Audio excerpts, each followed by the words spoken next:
Let's get a little deeper now into B-roll and shot selection, because the shots you choose will really help you tell your story. And so your ability to identify what shots you need when you need them is going to be key to your success out in the field and just in your content production in general.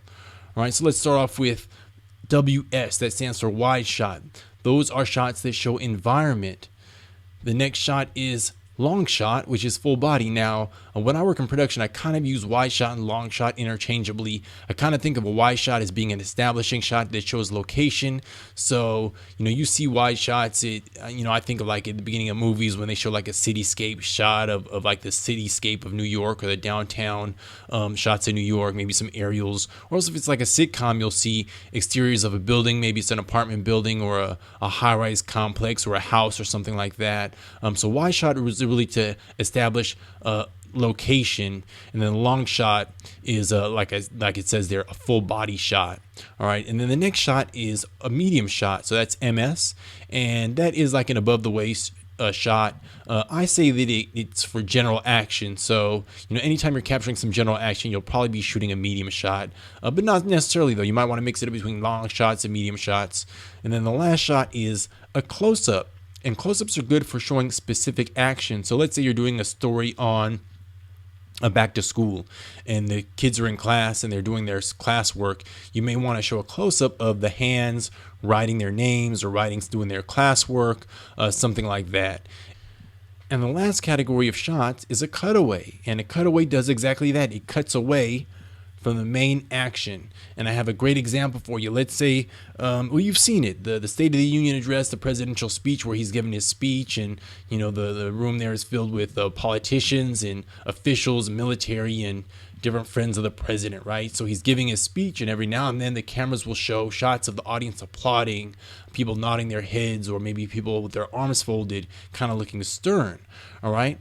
Anytime the camera cuts away from the president, which is the main action, that is a cutaway. So anytime the camera shows applause or folks nodding their heads or people just sitting there listening attentively, those are the cutaways. And cutaways can help you avoid jump cuts, and they can help you when you're editing. So always shoot main action and then you shoot cutaways.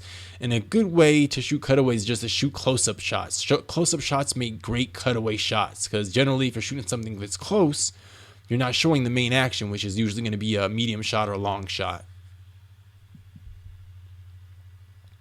All right, so let's talk about composition, because not only do you need to know your shots, but you have to know how to make them look appealing. That's the whole goal, is to make your shots look appealing. And so to do that, we use the rule of thirds, which is the old photography rule. It's used in photography all the time. And you basically use the tic-tac-toe grid to frame your shot. So you either create an imaginary tic-tac-toe grid in your mind. Some cameras come with a tic-tac-toe grid, a rule of thirds grid built into the camera. There are some apps that have a rule of thirds grid, and you frame the shot accordingly. You use a third of the frame, and usually frame the subject in a third of the frame. So it can be in the upper third, it can be in centered up, it could be the right third or the left third or the bottom third. So even when you think about graphics, titles are usually called lower thirds because they're in a lower third of the frame.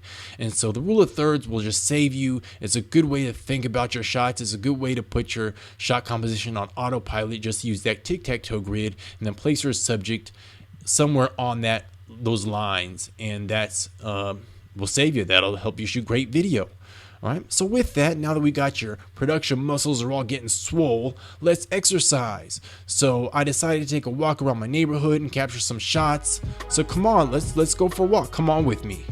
So I'm out here on my morning walk. I brought my focus, I brought my runner bag, which has all my gear, my microphones, cables, etc. And I decided to take some shots, some traffic shots, as well as some shots in my neighborhood. So first of all, if you really want to do a stand-up like I'm doing right now, this is what's called a stand-up, where you're standing up talking on camera. You want to dress professionally. Of course, I'm just wearing a white t-shirt, which isn't always good because I have dark complexion, and the camera can have issues adjusting for the dark complexion, but we're doing what we can. All right, so I did connect my microphone. This is my lavalier microphone because there was a lot of street noise. I tried to record a video the first time, and this is my... See, it's just too loud out here. You need a microphone. So in situations like this, I'm just not even going to record this, and it really didn't work out well. So if you are in a situation where there's a lot of ambient noise, city noise, traffic noise, you want to use a microphone. And basically what I did was I took a couple of shots. I took a wide shot of the street, just with some traffic shots in. And actually this will teach you that when you're shooting video, it's all about the timing, because there were times when I was shooting when there wasn't any traffic coming at all, but then there were times when there was a moderate stream of traffic. So depending upon how patient you are will determine how your shot looks, or what kind of images you capture, what kind of action you capture.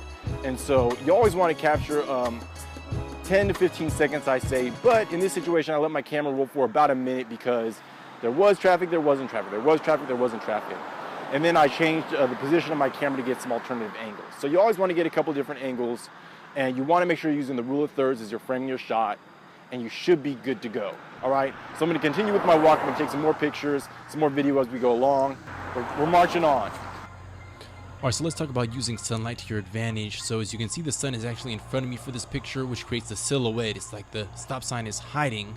So it's creative, but you may not want that. So instead I went and had the sun behind me actually lighting up the street signs, and that's the effect you get. It's actually, if you look off in the distance, you can see the Atlanta cityscape. I was using the iPhone's native camera there, and then what I wanted to do was test out the telephoto lens with the focus. So that's what this is now. This is actually with it's a slight difference, right? You can see where it pushes the shot up a little bit. It's not a significant change, but that's what the telephoto lens looks like. All right, now this is a wide shot of my neighborhood, just you know, the neighborhood. I didn't really want to shoot anybody's houses, but then I shot a couple signs. So that's like a medium shot of the street sign. I shot more of a close-up of the street sign.